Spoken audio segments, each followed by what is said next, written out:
সেই Austria Algeria, সেই বিশ্বকাপ, সেই গ্রুপ পর্বের শেষ ম্যাচ 1982 ফিরে ফিরে আসছে 2026 সালে। মাঝে পেরিয়ে গেছে 44 বছর।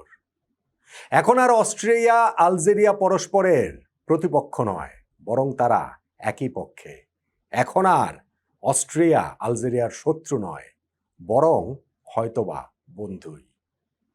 কিন্তু আলজেরিয়ার ইতিহাসের দায়শোধের একটা ব্যাপার রয়েছে। তার পূর্বসূরিদের কান্নার সঙ্গে তারা সমঝোতা করবে কিনা, সেই প্রশ্ন তাদের সামনে।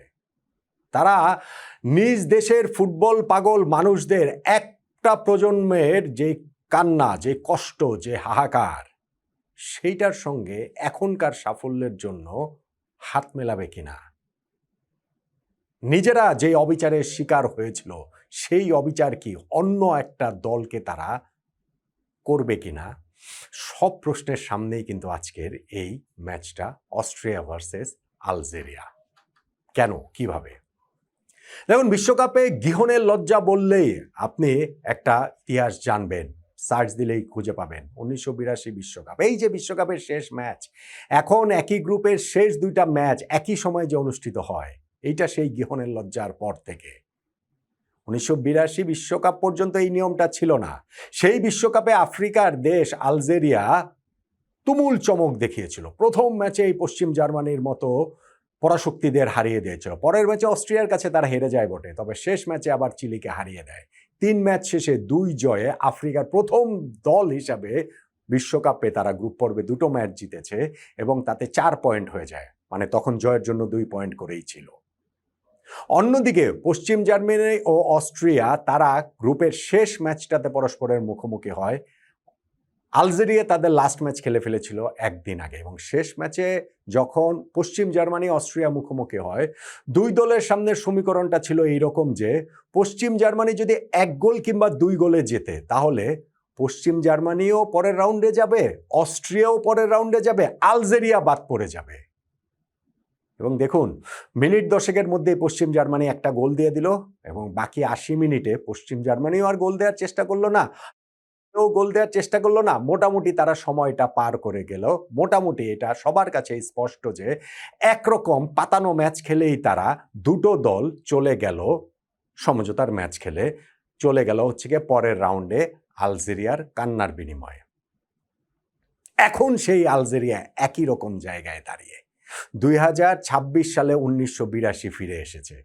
লাস্ট যে ম্যাচ গ্রুপ পর্বে আলজেরিয়ার যে গ্রুপের, মানে এই আর্জেন্টিনার গ্রুপের, আর্জেন্টিনার ম্যাচটা হবে আর্জেন্টিনা পানামা একই সময় এবং আলজেরিয়া অস্ট্রিয়া একই সময় যেখানটাতে হবে, সে আর্জেন্টিনা জর্ডান বলছি, পানামা বলছি, আর্জেন্টিনা জর্ডান। সো সেই ম্যাচটাতে আলজেরিয়া অস্ট্রিয়া ম্যাচটা যদি ড্র হয়, তাহলে 2টো দলই নকআউট পর্বে চলে যাবে। 2 ম্যাচ শেষে এই 2 দলেরই পয়েন্ট সমান 3 করে। আর্জেন্টিনার কাছে হেরেছে, জর্ডানকে হারিয়েছে। এখন যদি এই ম্যাচটা ড্র হয়, তাহলে 2টো দলেরই 4 পয়েন্ট করে হবে, এবং সেই 4 পয়েন্ট নকআউট পর্বে যে সেরা তৃতীয় স্থানের 12টা দলের মধ্যে 8টা দলের মধ্যে থাকার নিশ্চয়তা দিয়ে দেবে।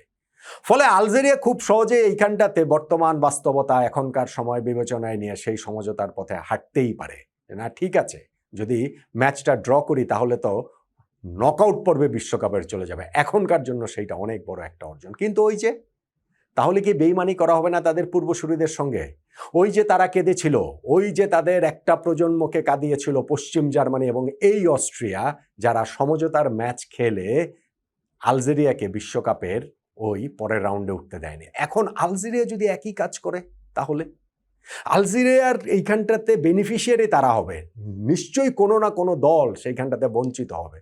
সেই দলটা হতে পারে ইরান, হতে পারে অন্য যে কোনো দেশ, কিন্তু আমি বলছি যে সেই ইরানের হওয়ার চান্সটা রয়েছে। তো তাহলে আলজেরিয়া কি এই কাজটা করবে? অস্ট্রিয়া করতে পারে। অস্ট্রিয়া একবার করেছে, দ্বিতীয়বারও তারা করতে পারে। কিন্তু যেই আলজেরিয়া এক সময় নিজেদের হৃদয়ে রক্তক্ষরণ হয়েছিল, তাদের কান্না ভেজা যেই ইতিহাসটা রয়েছে, তাদের যে বঞ্চনা অবিচারের যে ইতিহাসটা রয়েছে, এখন কি তারা ওই কান্না, ওই বঞ্চনা, ওই অবিচার অন্য একটা দলের উপরে দিয়ে দিতে পারে? আবারও কি তারা সেই অস্ট্রিয়ার সঙ্গে যখন খেলা পড়ছে, পরের রাউন্ডে যাওয়ার জন্য তারা কি সমঝোতাটা করতে পারে? সমঝোতাটা কি করা উচিত হবে? এটা কিন্তু একটা নেশনের প্রাইডের ব্যাপার। আমি জানি আমার এই কথা তো আর আলজেরিয়ান কেউ শুনছে না, কিন্তু আমি জাস্ট বোঝানোর জন্য বলছি এটা একটা জাতির আত্মমর্যাদার ব্যাপার।